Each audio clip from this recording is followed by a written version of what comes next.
Na na na na na na na na na na na na na. Yada! I'm a midget. Ah! Oh, the joys of cheap technology. Welcome to Chat with the Docs, your weekly guiding light into all things health, wellness, and whatever else you ask us to. Guiding light. Yes. I thought we'd take it up a notch, be a little classier. Okay. I even cleaned behind my ears this morning for this. Oh, I thought something smelled fresh. You noticed that from clear over there. Woohoo! Welcome to Chat with the Docs. If you want to be part of the show, you could call us at 608-314-8791, but it's not going to do a lick of good today. Because we're pre-recording. We're pre-recording, simulcasting, to be released at a more convenient time. Mm-hmm. Just like any other sitcom. Yeah, the best ones. We had somebody actually leave us a really nice comment last week. Did they? Yeah. It was in the live chat. Well, it showed up somewhere, and I can't resurrect it because YouTube's nuts. But it was really nice, and so whoever that was, hello and thank you. You made the cockles of our hearts swell up with joy and gladness.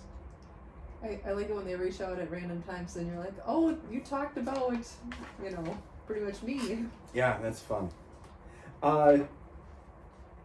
So even though we're not live and you can't call in to ask a question, you can still call in with your answer to this week's Conundrum. Mm-hmm. You can still call in your questions. Carrie will be manning the phones all week, and she will be happy to write them down.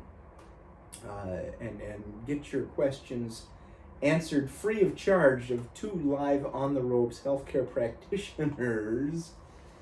And yeah. We'll help you out. So, I heard a story this week. There were these recruits that went to boot camp, and it was their second day of boot camp, and the sergeant was just had enough of them. And he had everybody standing there at attention. He's just reading them the riot act, and he says, all right, I've had enough of you goofy-looking morons. Get out of my sight. Company dismissed. And everyone takes off except for one guy. And he's standing there. And so the sergeant goes up, gets in his face, and says, what's your problem? And the guy says, there sure were a lot of them, weren't there? He's kind of goofy looking, huh?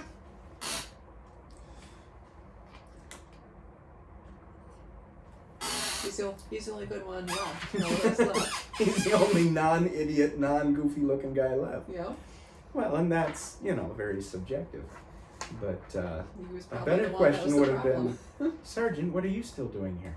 Yeah, that's true. That'll really get been you working. thrown in jail.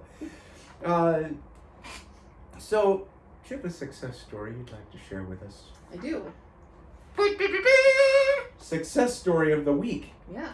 So I had a patient come in the other day. They came in with lower back pain.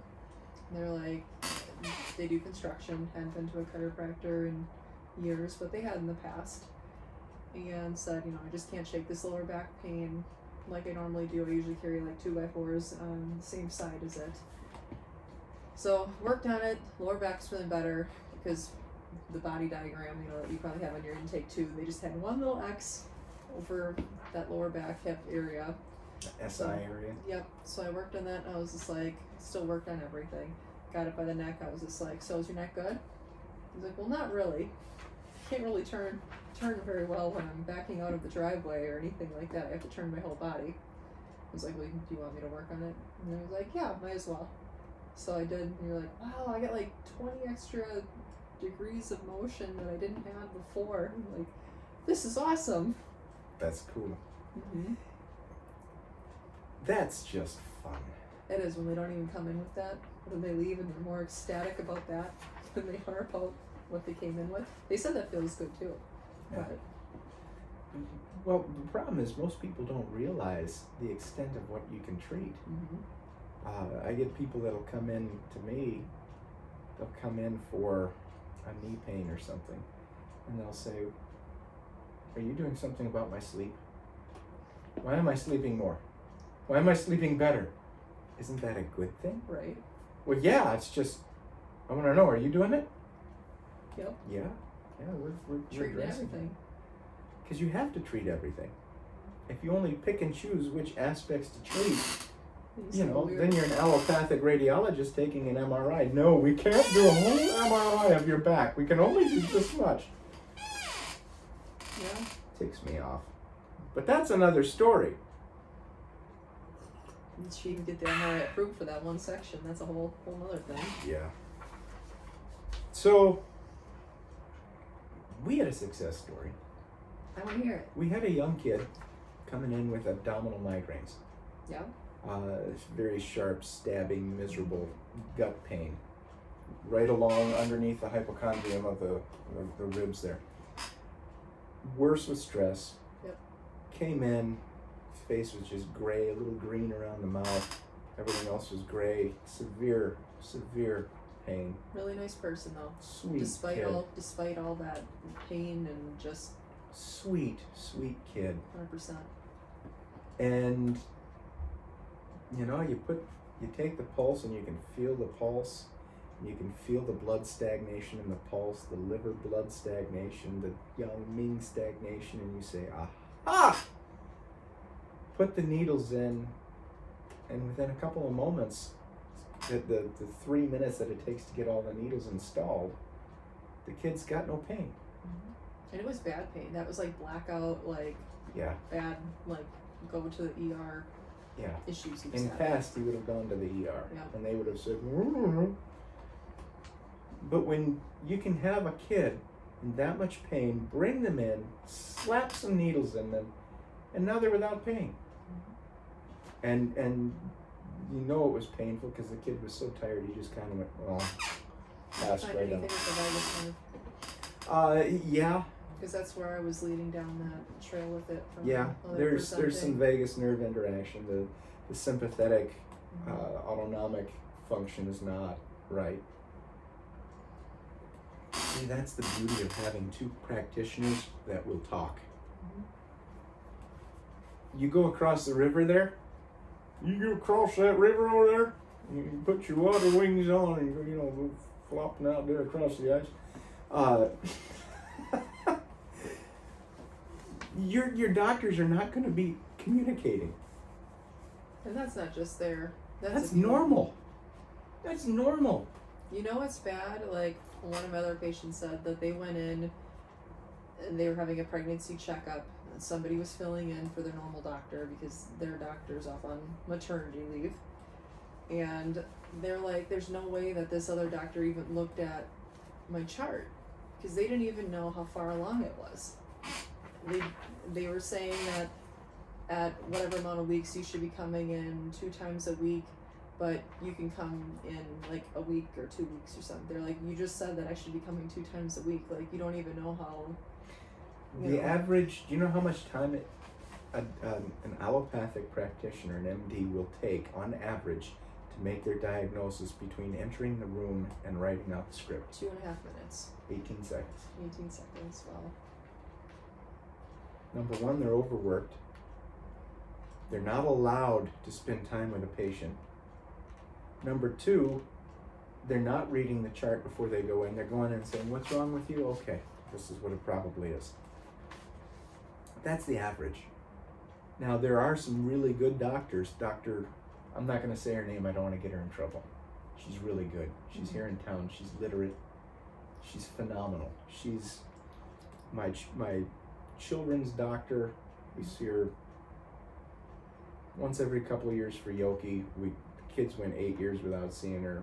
She's my wife's doctor. She's my mom's doctor. Phenomenal lady. She will take time, and she's got enough patience. Don't put her name out there. It might. She's got enough patience, I'm assuming, and she does enough clinic time that they leave her alone. She's enough of an asset, but you've got doctors like that, which means that you've got other doctors that say, "What's wrong with you? You've got a headache?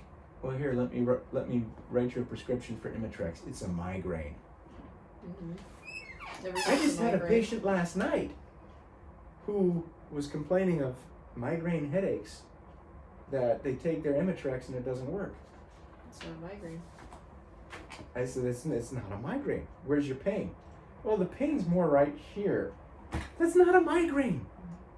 Well, Mr. Wolf, you're not qualified to make these diagnostics. Come on. If the pain is back here in the mastoids and it radiates down the neck and up around the scalp,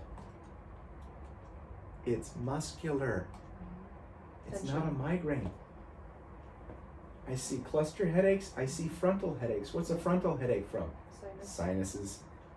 I see tension headaches in the back of the neck, diagnosed as migraines, or for our friends across the pond, migraines. Aluminium and migraines. What kind of? And they call French fries chips. Yeah, it's There's just something wrong with the Brits. But we knew that. We've seen the royal family. Well, we left. So. We left. Yeah. We left, what, 250 years ago? Why do we have to take their prince and his chickie poo? They left too. That means they're done. So, let's go to Carl in Lynchburg, Va. What do you think about IV vitamin C? Do you have any opinion about it? I didn't think it was that popular with that. It's Is that the getting new more and more thing? popular, That's particularly the for new fad? cancer. Yeah. For cancer co-therapies. Okay. Is that any better than orally though? Yes, Is it? much more bioavailable. Okay. And anybody who's going to be doing vitamin C IVs who's worth their weight in salt isn't going to just put vitamin C in the bag. They're going to put high doses of magnesium. They're going to make, there's something called a Myers cocktail. Now, if your nurse or a naturopath shows up with an IV bag with an olive or a cocktail onion floating in it, wrong kind of cocktail. Okay, tell them I'm not getting that. Take it back. It's got a hair in it. Waiter. But no, you get these nutrient bags that go directly into the blood, and I've had a number of them. Okay. They're what blows my mind is when you feel the catheter goes in, they turn it on, and you see it go in, and you're thinking, and all of a sudden, for me, my weak point is my lungs. All of a sudden, my lungs get hot, and I can kind of taste that vitamin-y flavor. Yep. And I'm going, whoa, that's cool. And all of a sudden, it just feels like I'm getting real relaxed. You get much more bioavailability of the nutrients that way. And they can do a much higher dose of vitamin C. Was that out in Madison where you did that? That was at Family Clinic of Natural Okay. Medicine. That was Dr. Aaron Henkel and Dr. Robert Coleman. Okay. And if you call up the family clinic and say, yeah, I need vitamin C therapy from Big Bobby Coleman, they'll know that you got that from me, because I'm the only one on earth that calls him Big Bobby Coleman, that he doesn't hit. I guess, yeah, I've never, He's a teddy bear. I guess, heard of it too much. Because I'm guessing you couldn't go to Mercy and You get can't that. go to Mercy and get it. And there's Dr. Aaron Henkel does a lot up there with cancer patients. He'll help support their body through their chemo and through their radiation by giving them this high dose of nutrients. He's done it for sports teams. A couple years ago during March Madness, he would fly out and he would give entire basketball teams. They'd be sitting in their clubhouse room getting IVs. It was kind of funny. Dr. Coleman does it a lot for Lyme patients. Okay.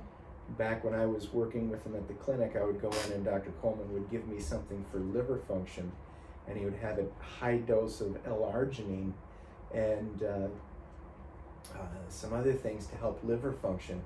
And then I would go to the jiu-jitsu gym and I'd be an animal. Yeah. It was great. I had better energy, better function, brain function. It was like everybody else had slowed down and I could move quicker and think quicker. Well, why is that? Because you get the drain of the liver going, the lymphatic strain, your brain can function properly. And now your brain has the food to function too. So what do we think about IV vitamin C? I think it's a good thing.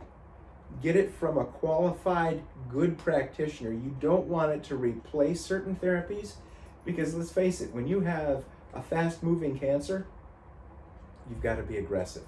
You don't have time to fool around. No, and you don't want to feed it either. You don't want to feed it. But overall, having some vitamin C therapy is going to be extremely beneficial for you. Is there anybody in Janesville, or do you have to go over to Family Clinic? Dr. Boak down in Beloit will do it. Okay. I'm pretty sure he does vitamin C therapy. Otherwise, the next one is Madison. So either Beloit or Madison. Family Clinic or Dr. Boak. It's a phenomenal therapy. You ready for last week's conundrum? Yes. Do you want to read? Sure. Irene's teenage son had been getting into trouble. He had been partaking of what Irene considered very risky behavior that was becoming more intense. She was worried. I'm assuming that's more than just trading Pokemon cards instead of baseball cards. Yeah, that's true. She was worried. His room was dirty, and when she went to collect the dirty laundry, the cat box that was in his room was full. Her son refused to see a doctor, but finally agreed to see Irene's chiropractor, Dr. Woodrow Bonesetter. Dr. Woodrow. Apropos name. Mm-hmm. Dr. Woodrow listened to Irene's worries and did a physical on the lad. He could hear a wheeze in the boy's lungs and saw a rash on his body. The boy complained of brain fog and then said he had very little willpower and was feeling more and more fatigued. Dr. Woodrow asked about pets, and then, on hearing that the boy had a pet cat and even had the litter box in his bedroom, Dr. Woodrow broke out his kinesiology kit and began testing for worms. What worm did Dr. Woodrow suspect? You ready for the answer? Ross Perot. No. Number one, you'll notice that when we write these conundrums, we don't have writers. We are the writers. Mm-hmm. We write the conundrums. We kind of lay out what it is that we want to talk about. But when we write these conundrums, we're giving you clues. Yep. Because a doctor is a detective. Mm-hmm. And a detective has to have time to gather evidence, to look at it all, and make his or her determination of what's going on. Who done it? So, in this case, we have a kid who's getting into more and more risky behavior. Subjective, but that's a flag. That's something to write down. His room was dirty. Normal. But we also see dirty laundry, and we see that the cat box was full. What do we know about cats? Cats carry parasites. That's why pregnant women are supposed to change the litter box. Because of which bug? I thought it was Giardia, but maybe not. No. I can't remember. I know it's airborne though. Like it's with the dust. Strongyloides, which Okay. is a tiny little microscopic worm that can get airborne in the dust, the spores of it. And it gets into your lungs and sinuses. And it spends part of its life cycle in your lungs and sinuses, part of it in your GI tract, part of it just burrows wherever it wants. And it wreaks havoc on a body. So we immediately think, do we have a nematode issue? And if so, is it threadworms? Is it helminths? Is it strongyloides? Is it all of the above?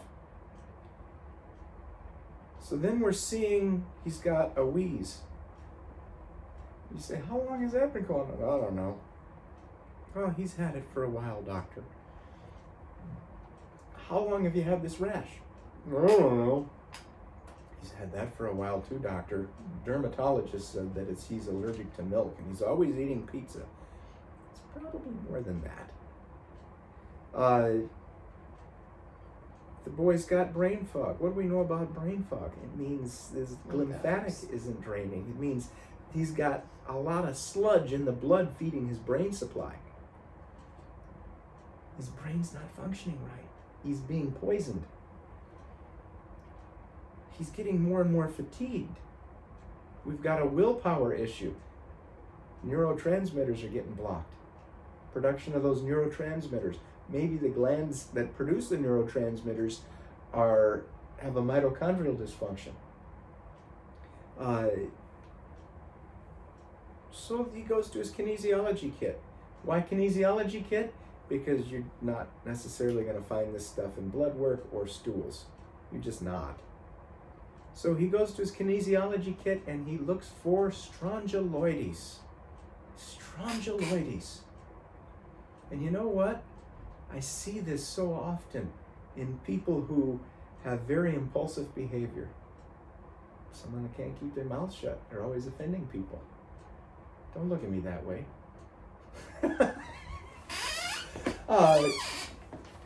You test them, and you don't go in there saying, I'll bet you have strongyloides. Let's check. Because then they're going to test positive. What you do is you say, let's see if this is true.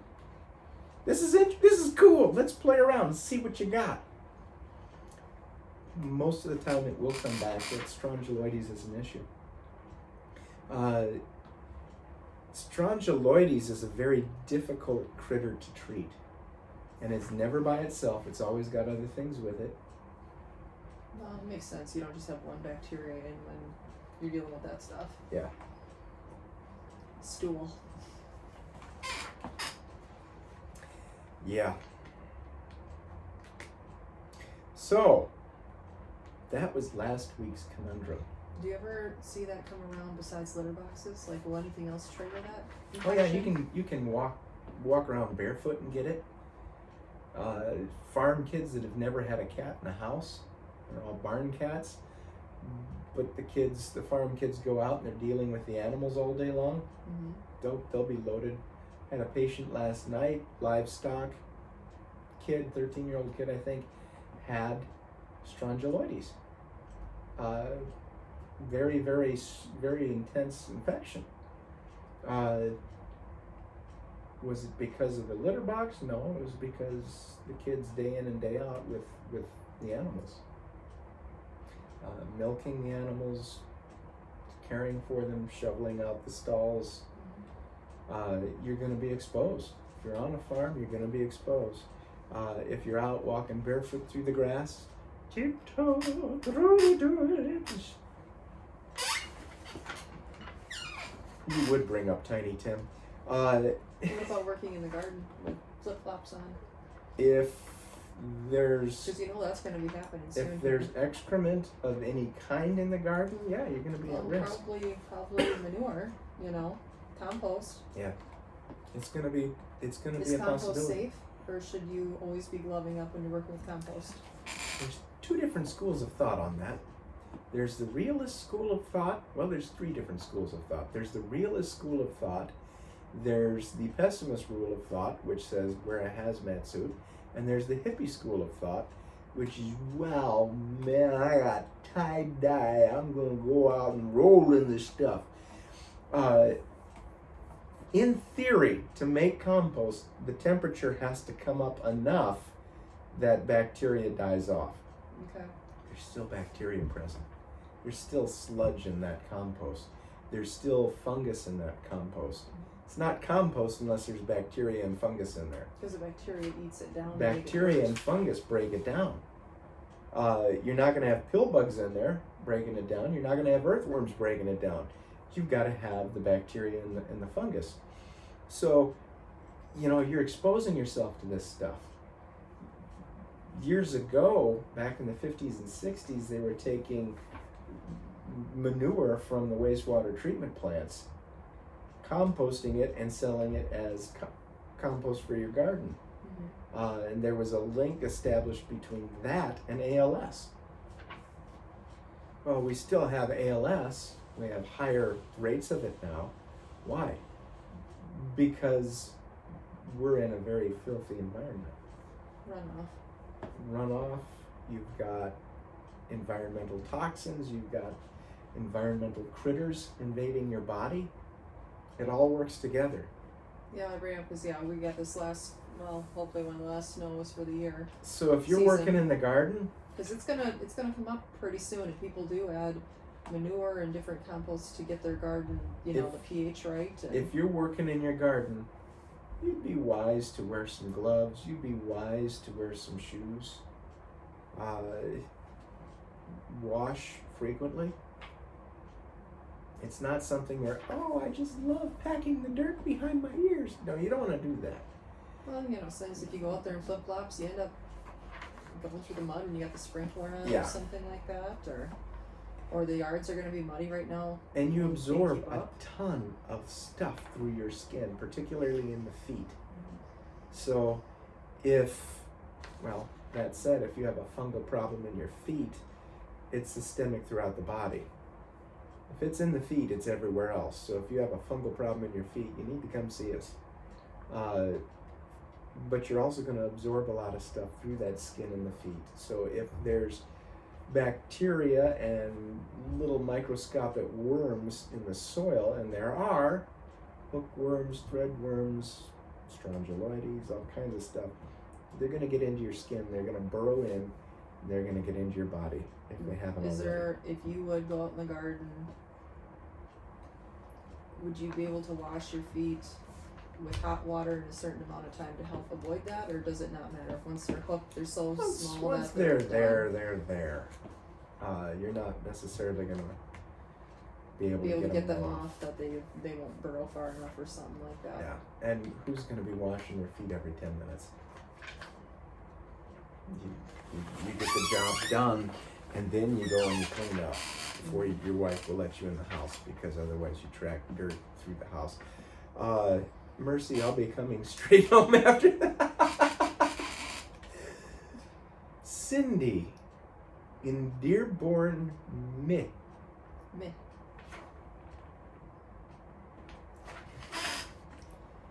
My fingernails are really brittle and breaking. This just started happening in the last couple of weeks. Is this going to be something that I should have checked out? Well, from a Chinese perspective, would you like an egg roll with that? From a Chinese perspective, Egg roll? my wife is Filipina, and she makes these things called lumpia. Lumpia, loosely translated, loosely described, it's like a Filipino egg roll, except it's so much better. And so she makes these lumpia, and they're pretty good size. And she makes them every week, and my son smuggles them out of the house, and then he and his buddy eat them on the way to school. I was dropping my son off at his friend's house. We were going to drive down this morning, and my son, he's getting out of the car, he holds up this bag, and his buddy goes, "Ooh." He's got the hook up. And I think, that's why I only get 1 or 2 of these each week. That's why he's growing so strong. Yes,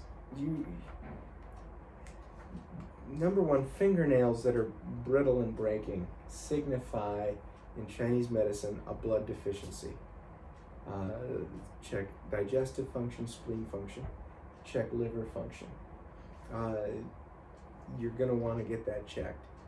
From a naturopathic perspective, an allopathic perspective, they'll probably look more at hormone.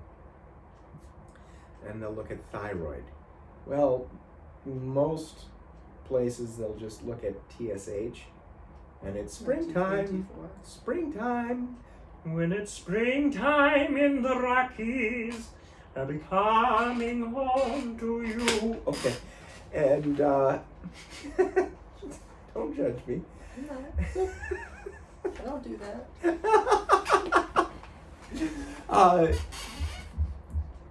So TSH is going to be swinging and fluctuating. But this is also the what liver is spring associated with in Chinese medicine? The liver. What liver is it associated with? What organ? Did I say what liver? Yeah. Oh, I gave the answer away. How do you I was like just that? like, What liver is it associated with? Is there two livers in Chinese perspective here? I learned something every There's day. a whole colony of them livers. Makes your liver quiver. It's associated with the liver. Your winter is kidneys.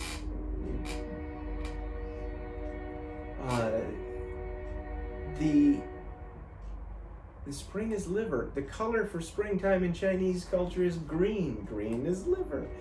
From a 5 elements perspective, springtime is the wood element. Okay. So what happens if the wood is dry? It becomes brittle. Breaks easily. Break those twigs. So you want to start supporting the liver, and you want to start doing that January, February by starting to eat really sour foods. And I think we even mentioned that at one point. Yeah, kimchi and stuff like that, krauts. Sauerkrauts, olives, lemon rinds, things like that. Ooh, it's been a long time since I've had some good Indian pickled lemon rinds. Those are really spicy too. Are they? I've never tried those. They're good. So, is it something you should be concerned about? Yeah, it's indicating something pathological in your body. Something's hypofunctioning. See your acupuncturist, see your chiropractor, see somebody that can check you out in whatever discipline that they're trained in, so that they can see what you need help with. That is going to be something that's going to be important. So if you're like craving like sour, like straight up lime juice and stuff like that, is that signifying that your liver? Your liver's probably needing that. We have on every Shabbat we have olives, and my wife will get these olives with jalapeno peppers and garlic Ooh, that cloves sounds in good. them. They're phenomenal. But over the last month or so, I don't know what it is, but the smell of the olives makes me want to just take a swig of the juice. So I'll pour up a little swig of the olive juice, and it's so good. It's strong and sour, and well, it's my liver that's craving all of that. But good olives. They sound good. This week's conundrum, and you'll have to forgive me because I wrote it when I was a little tired. It was a full day of patience, and I didn't make it as colorful as I usually do. I'm sorry. I'll We hang can my always head in make it shame. colorful as we read it. Go ahead. Alfonso worked at a foundry. Day in, day out, he experienced severely high heat. He drank a lot of water, but could never really satisfy his thirst, even though he drank Mountain Dew, Pepsi, Sundrop, and then occasionally... Hey, Sundrop's good for you. It's got 10% juice. And occasionally vermouth. I actually had to... He preferred... That's not it. He preferred... She's ad-libbing again. We're spicing it up. Sometimes he'd have those olives. With his vermouth. He preferred winter to summer. He hated humidity, preferring the dry heat of the foundry. Man, he'd hate Wisconsin. One summer that all changed, though. He began having bloody noses, and high blood pressure from all the olives. He was angry all the time and found it difficult to sleep at night, mostly from hangovers. His wife sent him to their local acupuncturist, who began treating him for 2 pathogens. What were these pathogens? Alcoholism is not a pathogen. But admitting you have a problem is the first step to recovery. Right, doctor? I said I was going to spice it up. I would have kept going with sodas, but... You did a good job. I actually worked with a guy when I was younger who would go and he would drink at least one sun drop a day because it had 10% juice in it. So therefore it had to be good for you. And I'd look at him and I'd say, you are serious, aren't you? There's no fixing that. Just let him drop it. Sun drop. If you think you know the answer to this week's conundrum, you have to look up what the pathogens are in Chinese medicine and decide which pathogens that Alfonso is dealing with. And I'll kind of summarize because I get a little funny with it, but he experienced severely high heat, he drank a lot of water, and could really never satisfy his thirst, preferred winter to summer, hated humidity, preferred dry heat at the foundry, and then it flipped on him. Started having bloody noses, high blood pressure, angry all the time. Bloody notices? Noses. You've got an overdue library book! Bam, bam, bam! Angry all the time, found it difficult to sleep at night. So that's what flipped for him. If you think you know the answer, write it on a 3x5 card. Attach said 3x5 card to 2 jars of organic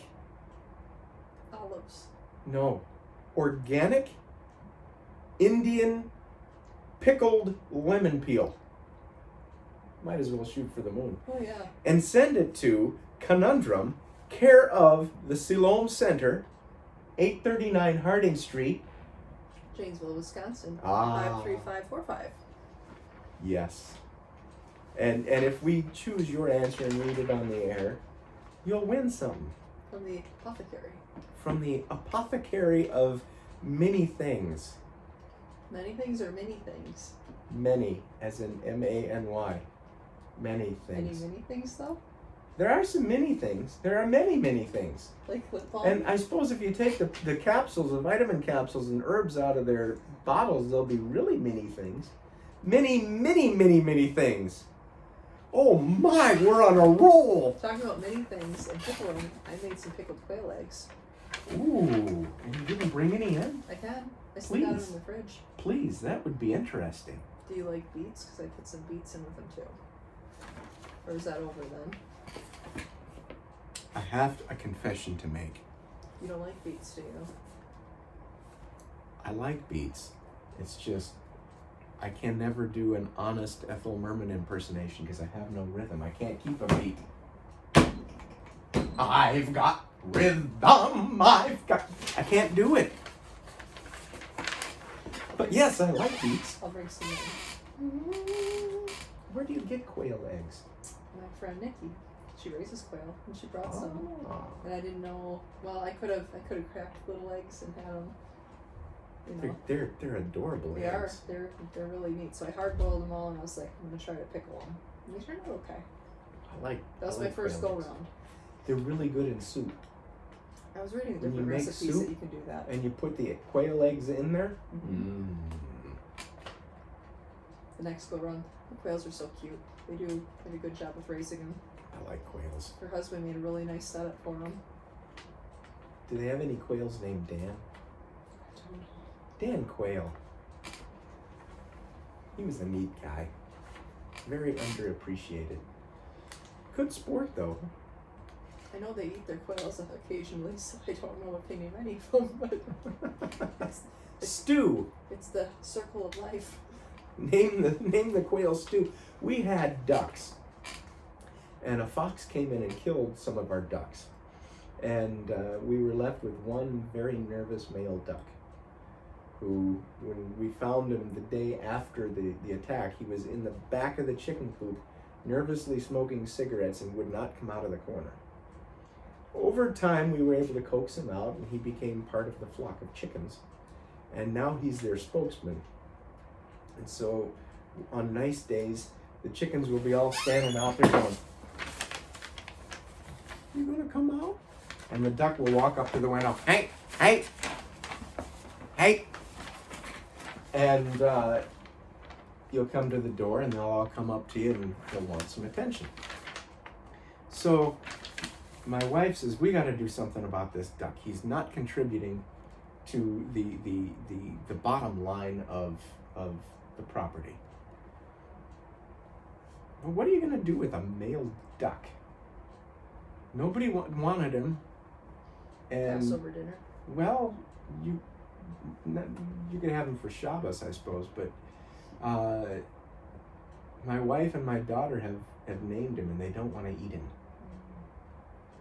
I So, got a male duck too. He's being real mean though. really? Yeah, he might end up on a plate. Pedro, the super spokesman, is a great guy. He's a nice duck. This one's being a little bit. He was sassy when we had other ducks. We He's actually tamed named down a him little Ted bit. Kennedy because he and Bill Clinton were the two males and we had some females and it was ugly. But we've changed his name to Pedro, the super spokesman. Yeah, mine's naughty. He's outside the rest. They sit on one side of the fence. He sits with the girls. And then at night he gets to go inside. He's getting punished right now. Poor guy. He's in the doghouse. Well, they got some call ducks. Call ducks? Yeah, What's a call duck? they're little guys. Really? He didn't like them. He's He's like prejudiced. he's like this big. Those little call ducks. He stood on one and shoved his face down in the mud. Maybe the call duck called him a dirty name. I don't know. The call duck got up and had mud in his eye and was like, and then he got kicked out. Got kicked out of the poultry paradise for a bit. Oh, he was excommunicated and could no longer partake of their Eucharist. That's kind of what happens when you try to be a murderer. You Maybe- get kicked Maybe out. it was just a bar fight. I don't know. Ducks have a very unique and mysterious world. There's something. I could bring him down if Pedro wants a partner. Yeah. No, I don't think Pedro Yeah. needs a partner. Yep. Pedro's already, Uh-huh. Pedro's already living on free and large. John in Delavan Wit. And it's not John, it's John. Just John. Jon, not John. So he was a Jonathan. He's a Jonathan. I work on a farm and at a factory. My back hurts all the time, and I'm told that I have disc problems. I think they said they are herniated. My chiropractor said he can fix them, but I've been going twice a week for about a month, and I am not seeing much difference. What do you guys think? Well, John, you sound like many other people that I come across. This is a pretty common tale. Yes, it is. So when you have an injury and you keep living your same lifestyle and you don't change, And how long have you had the injury?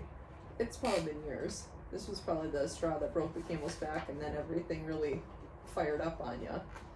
But you can't expect to be doing heavy lifting, twisting, rotation, and it's just going to get better if you come in and work on it. Cracks. You have to do your outside work with it and try to make changes, otherwise it's going to keep repeating itself. You probably see that with acupuncture too.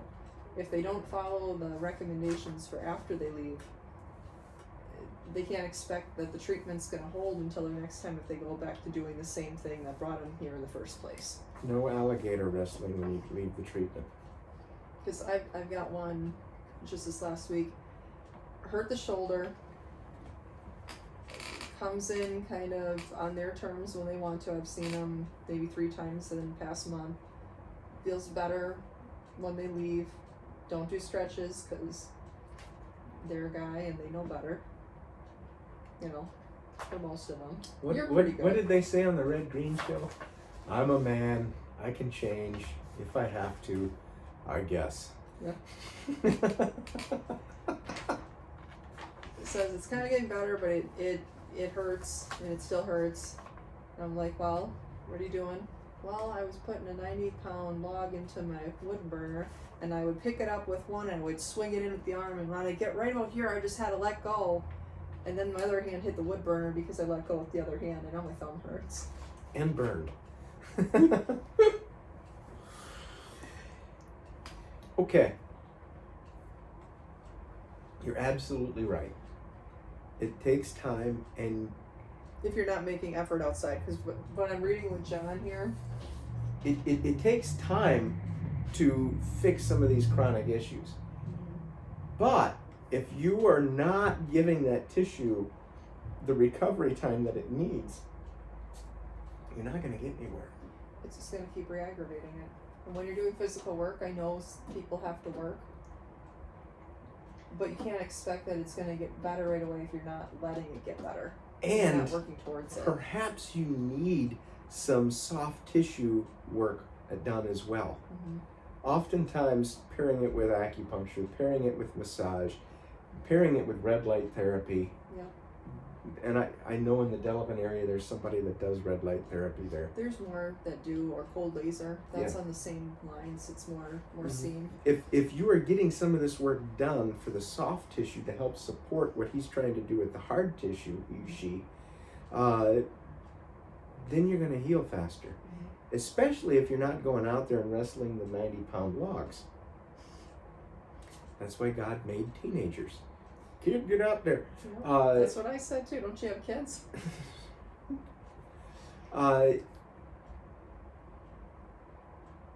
If you were sick with the flu, you would slow down. Yeah. There would be things that you couldn't do, and You you would wouldn't get probably done, lay and you in would bed. ask for some help to get things done. Yep. You would delegate more. It's the same with your back injury. You've got to delegate more. Mm-hmm. Unless you've had a disc issue, you really don't know how much pain it is until you've had it, because it's a whole different kind of feeling. Yep. It's different. It's different tissue. The vascular system's different with the disc. Yep. It doesn't get it like a muscle where it has blood supply going through it. It's a non-vascular tissue. Yeah, it has to get the blood supply from everything else around it. Yeah. And it doesn't heal as fast because of that. Yeah. But it can be healed. It can be healed. In fact, what is it? 80% of the population over the age of 35 It has a has at herniated least disc. one herniated disc. Mhm. Most of the herniated discs are asymptomatic. And then you sneeze, achoo, or you're twisting a little bit. I had one guy who was picking up a Nesco cooker, and he went to dump it out into the sink, and he blew his back. Well, It's always that. I'm sorry, but your disc was already messed up. Yeah, it's that torquing It's that torquing motion though. Yeah. That will usually kick them into high gear. And then the muscles around that disc injury, They guard it. they guard to try to stabilize, and they spasm, and now you have a pinched nerve Because it pushes more. or a down. pinched blood supply, Mhm. and everything else goes, "Ah!" It's a vicious cycle. And now it's just a downward spiral, Mhm. which then the acupuncture comes along, Loosens up that loosens tissue. everything up, causes more blood flow to go through there, vasodilation. You usually get at least 50% reduction in pain immediately. And then if it loosens up, it allows the disc material to move more freely as well. Yep. Take away the constriction around the space occupying lesion. Now your body has room to do something. In fact, the guy that hurt himself with a Nesco, one treatment and his pain was down 75%. Incredible. Now, through repeated treatment of acupuncture, if we could get him to come see you, I think we could probably recover that herniated disc. And like you said, it was an Esco. It wasn't, it wasn't a block motor or something that he was moving. It was something fairly trivial, still heavy enough, but not out of the ordinary. 'Cause that's when a lot of the times it happens. Or tying a little kid's shoe, you bend down, bending over to brush your teeth first thing in the morning. That's like one of the hardest things on your disc. First thing out of bed is bending like that. Gotta warm up. Yeah.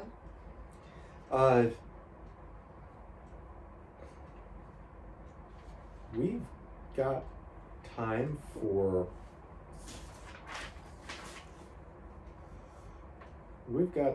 for one more.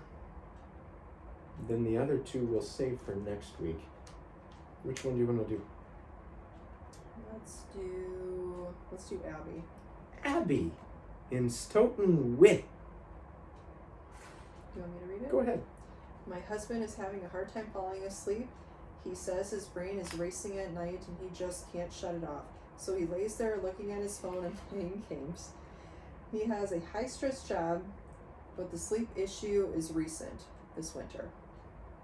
Well, if you're having a hard time falling asleep, don't put something in front of your eyes that is stimulating like light. And if you simply must, there's this thing called night shift on your phone that shuts off some of the blue tones. Yeah, your screen looks a little yellow and weird, but it's Well, it's actually steady soothing. enough. It's more soothing. And it's not stimulating your brain, it's allowing your brain to come down.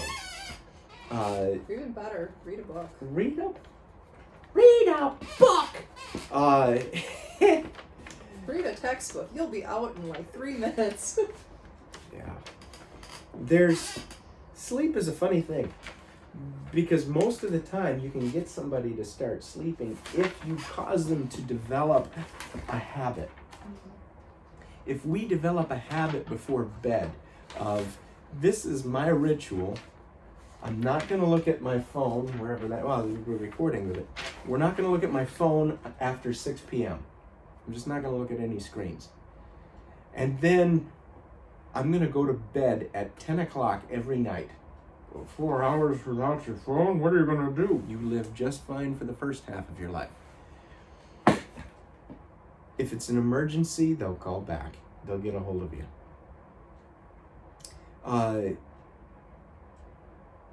If you're going to bed at 10, read, do your exercises, calm down, do your normal things in the evening. Don't eat, obviously, stimulating food, chocolate, lots of sugar, things like that. Guard your sleep, guard your diet, complex carbohydrates, eat minimally at dinner time. The old saying, eat like a king in the morning, a prince at noon, and a pauper at night. Well, what's a pauper eat? Porridge, very complex carbs.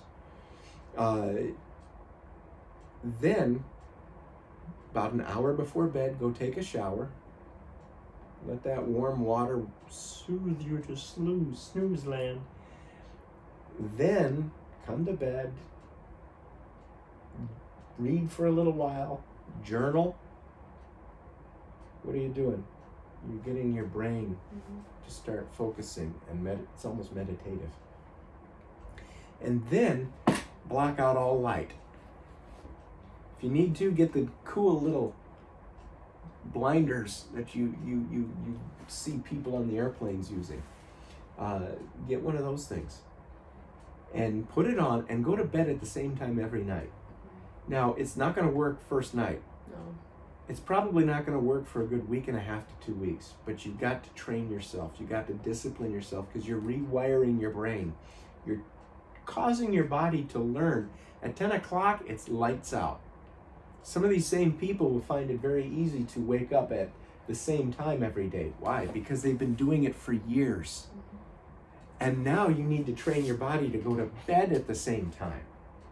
So you do that by creating this almost ritual, sleep ritual to go to bed. I'm not don't mean ritual by waving a chicken over your head and, or a quail. No, a habit. Develop your pattern of behavior before bed and up to bed. If you need some help, there are herbs, there are supplements that you can take that would help calm the brain down.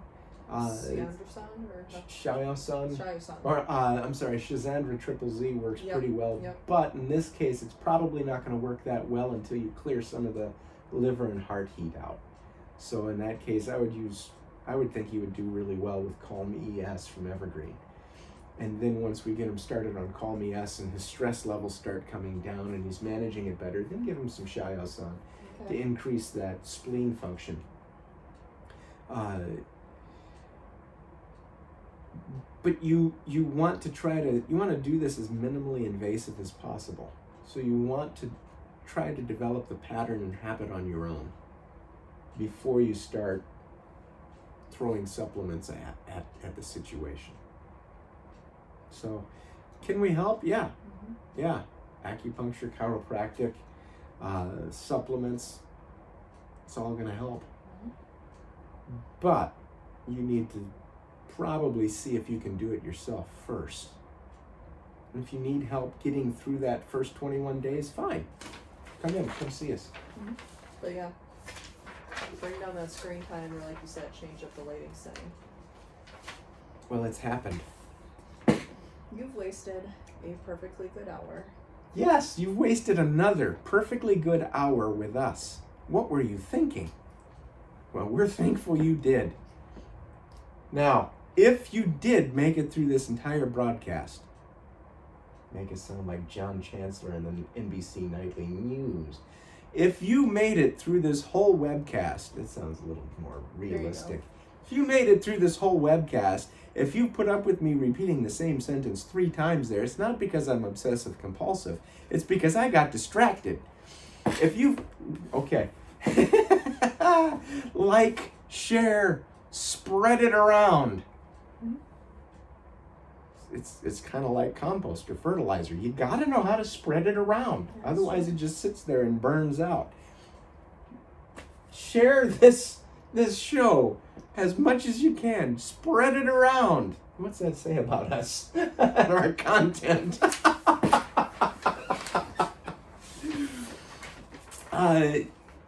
Thank you for joining us. Make sure if you have any questions, keep them coming in. Email them, info@silomecenter.com. Call us at 608-314-8791 and share your questions with Carrie. And until next week, vaya con Dios!